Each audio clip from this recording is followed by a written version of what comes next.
جدو گل کافراں دی ہوندی ہے محمد پاک دے یار سخت ہو جاندے نے، جدو گل آپس دی ہوندی ہے شیر و شکر ہو جاندے نے۔ کی مطلب ہے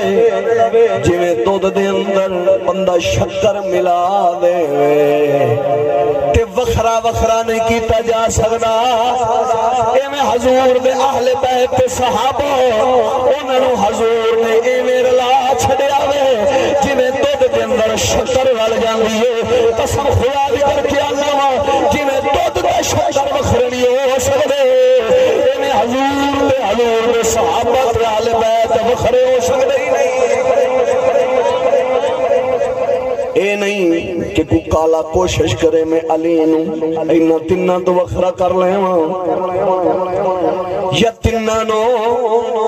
اہل بیت وکھرا کر لیواں، جنہاں نوں حضور